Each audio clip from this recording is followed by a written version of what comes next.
Hi everyone, so today I want to share this lovely doodly watercolor piece, but I wanted to create a bouquet which had specifically kind of would come, it would be like a bouquet shape. It would come to one little bouquet arrangement here with all the stems coming together, and so that would be doodled along with some of the details on top of the flowers. And you can see that here is a little bit of this type of doodling. These flowers have different doodling, and then there is this other style as well, and I wanted to show you how to create this. Okay, so to begin with, you'll need some sort of a craft mat, because wherever you are dealing with splatters, you obviously want to protect your desk unless you don't mind having splatters on them. You will also need a watercolor palette. You can use craft watercolor palettes or artist grade, whichever one you are working with. You don't really have to have top brands or quality watercolors for this style. You can get away with craft, but I'm personally using an artist grade, and they are predominantly by Daniel Smith, couple of Core, couple of, I think, Schminke, Winsor & Newton. So yeah, this is the palette that I'm using. It will be linked below, so you can click on that link and then it will bring you to the video, which has the entire list of all of these colors in there, so you can check what I'm doing there. And the other thing you will need is some sort of a pen that you want to write with. It has to be waterproof.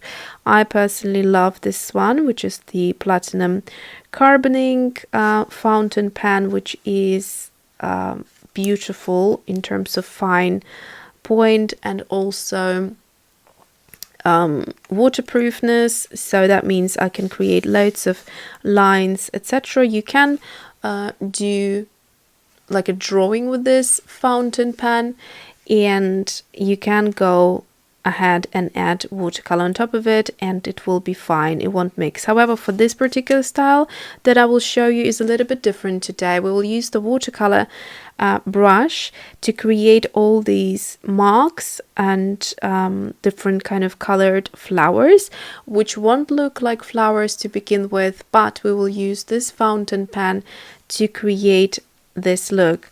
So in terms of the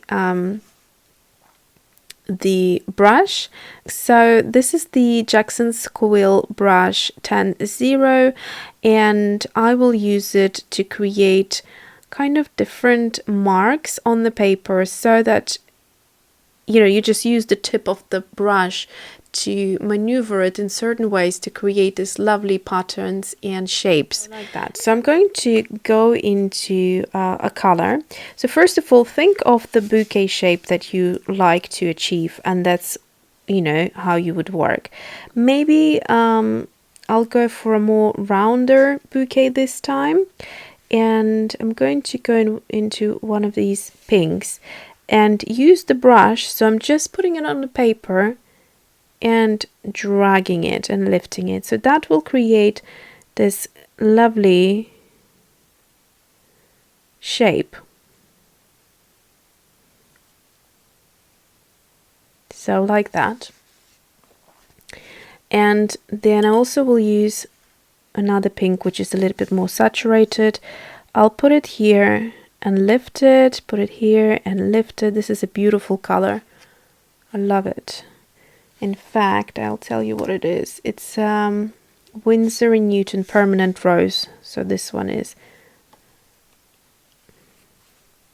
And maybe I'll also do another one of these to another kind of like facing downwards. I do like the shape of 3. So that's that. Then let's go into this yellow color. I like yellow next to pinks. So I'm just going to do these singularly. Like that. So at the minute it won't make much sense, and it only does start looking like a little bouquet once you start doodling on it. So at the moment, just kind of play with it and have fun. What other color would I like?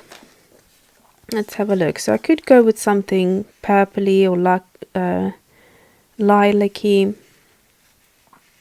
to offset things, or I could create orange and that would be all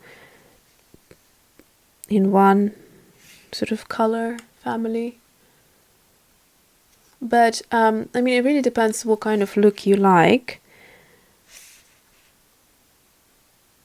I think I will go for that cobalt teal. It's a very bright color, but I think I may like it. So I'll just add it in a few areas.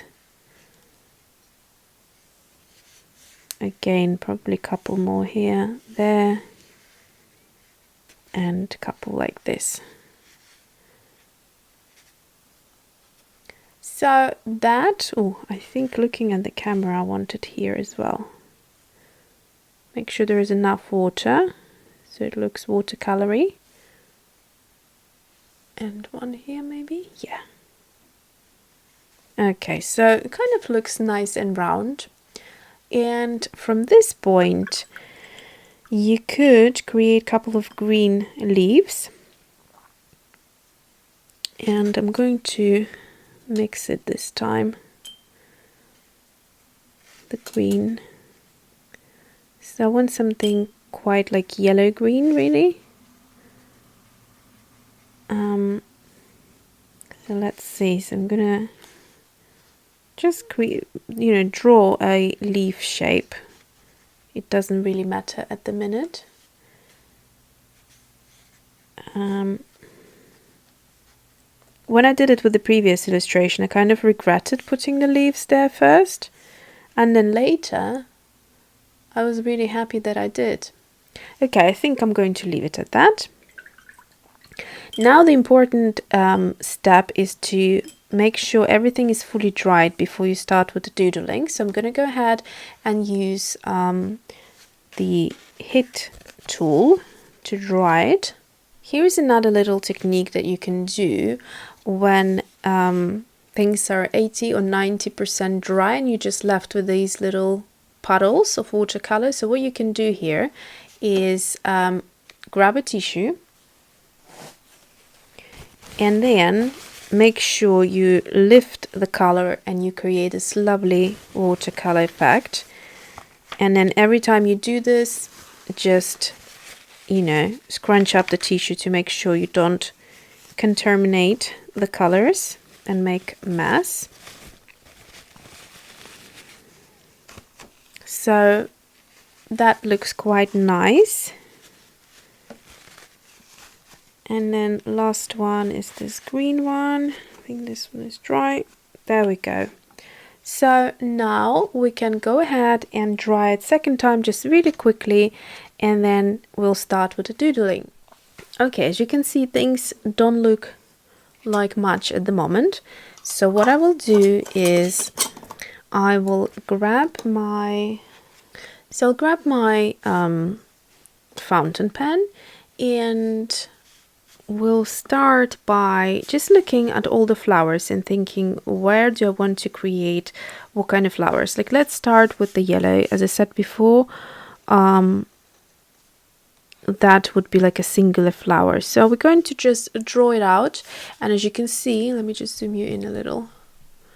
There is a little white corner, which is fine. I'm using the pen to now navigate and correct the shapes that I want these flowers to have. So you don't have to outline the exact line of the watercolor. In fact, the more freer you are with this, the better it will look. So what I like doing is, once I've done the shape, I do like to go over it second time and make sure you do it slightly wonky so that you don't end up with a thicker line. Instead, you end up with a line that is wonky and kind of and more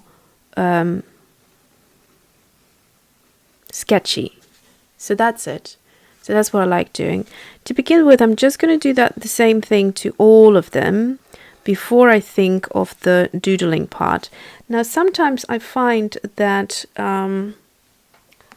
depending on the paper and watercolor, sometimes the nib gets a little bit dry and it starts scratching rather than depositing the ink.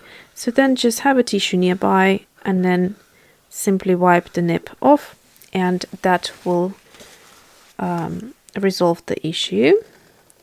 So I'm just going to do it like that. I'll do a similar doodle inside so that you can see what I've done on the previous one. So I've done a zigzaggy kind of shape, and I'm going, rather than straight, I'm going slightly circular to follow the shape of this flower. So like that, very easy. Zigzag, zigzag, zigzag. So upside down is a little bit difficult, so you might want to turn it around when you're working. And then I'm going to do the same over here, like that. So that's enough for this one. Then we have these pink ones, and they are kind of connected, so I'm going to draw them out as if they're together, like this. So one is kind of stuck behind the other one slightly. And like I said, use the fountain pen as a correcting measure. So if you haven't done the shape, or if the watercolor shape doesn't look like what you wanted it to do, now is your time to make it look like that. So this one is going to be here. Just look at what you already have and either use it as a helpline, or go ahead and do something creative. So I'm going to do that here. I don't know why it keeps doing that. There's loads of ink, so it makes me think that it's picking up the watercolor or something, and that's why it's doing that. And then on these ones, what I've done here is I've done a little kind of on top, a little doodling like this. So it's very simple. It's like, black currants, they have these little things on top of the berries. So that's that. Next thing, I'll leave the blue flowers to the last. I want to show you now the leaves.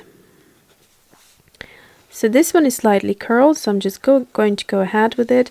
And inside I like to have just a single line, so I wouldn't go over it again because I like to keep it simpler inside. And then here we have these two leaves, and I'm going to draw it out so that one is on top of the other like that, and then this one is hiding behind slightly. So what I'm going to do now is I'm going to start with the branches, or the little what are they called? Twigs? They're not twigs. The things that connect the leaves. So I'm going to just draw them out and connect them. So that's just the beginning, and that will give me the idea where all of them should come together.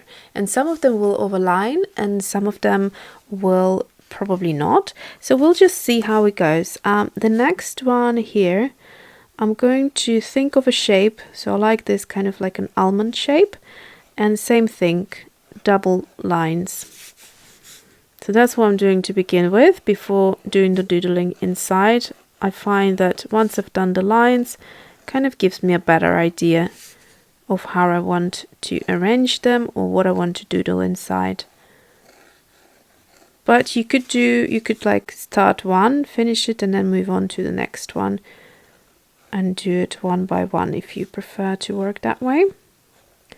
So Just make sure that the nib doesn't scratch much, because that will give you a different line. So the sketchier the better in this example, like that.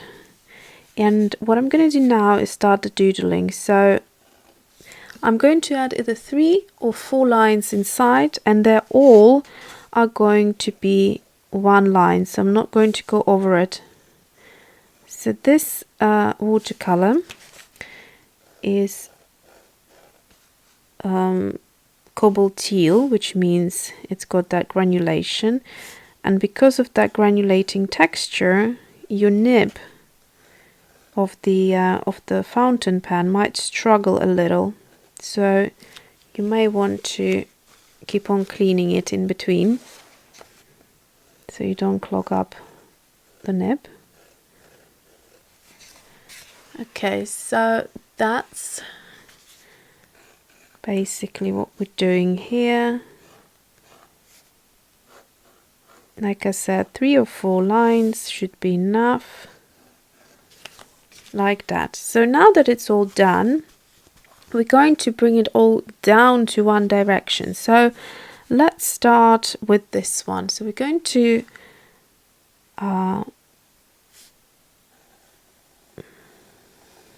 draw out and cross it here.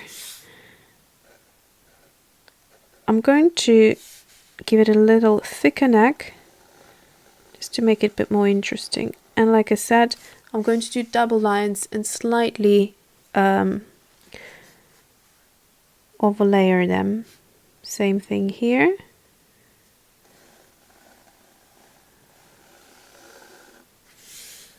Some of them can be shorter, some of them can be longer. It really depends what you want to create. So these ones, I won't bother all bringing in. I'm just connecting them to this yellow one to make it look like all of these flowers are attached to the same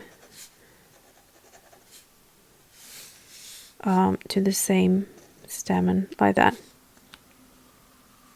Okay, so kind of visually makes it look like it's all coming together. So then we have this pink here, and I'm first of all going to bring them all together like that, and then through here and there.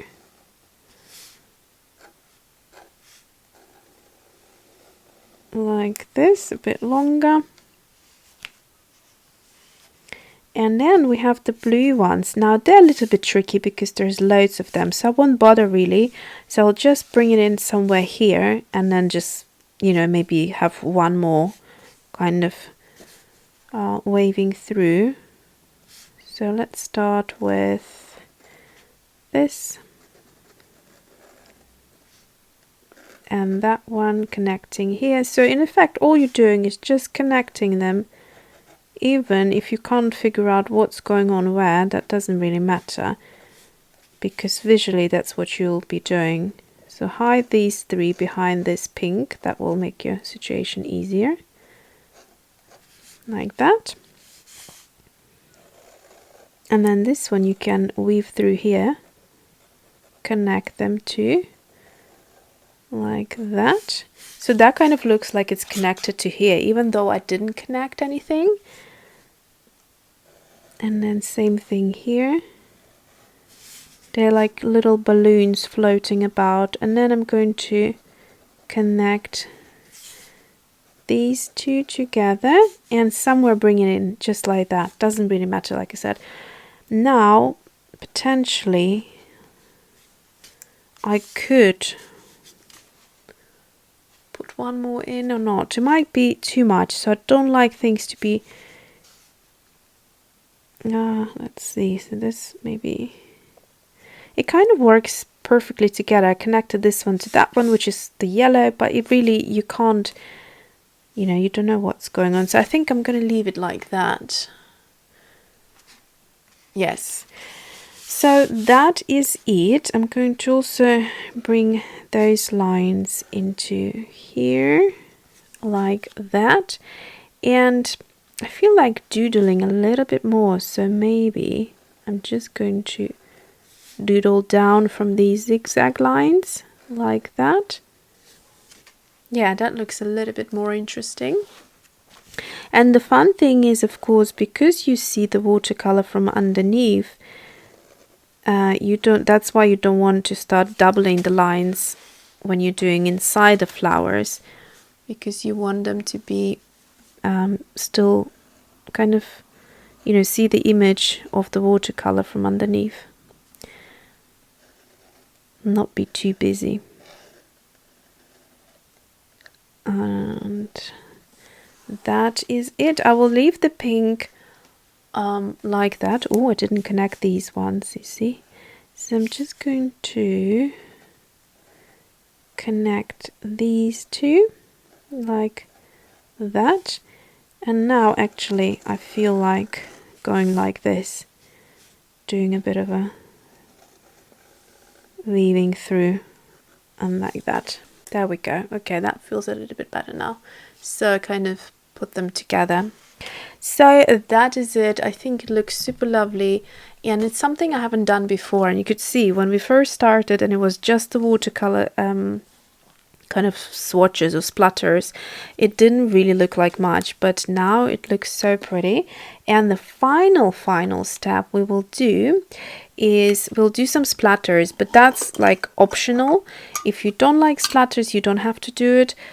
But basically, I actually like this one without the splatters. I don't know. I think I'll just do the yellow splatters here a little bit.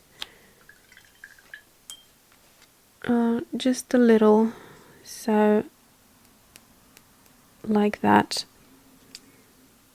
Then maybe some here. That's it. Yeah, I'll leave it at that. It's perfect now. Don't want too much. I'm not going to do the 3 colors, but you could use the colors that you just had and add those there as well. But maybe black splatters, I'm thinking, or I could be taking it too far. So it's up to you. You could add some black splatters if you wanted to as well. That could be pretty. You could also work with the triangle shape, so you could put some here, but I just have a feeling that it's so perfect now. I don't want to start overloading it. And that is it for today. So I hope you enjoy this little tutorial, and thanks for watching. See you soon.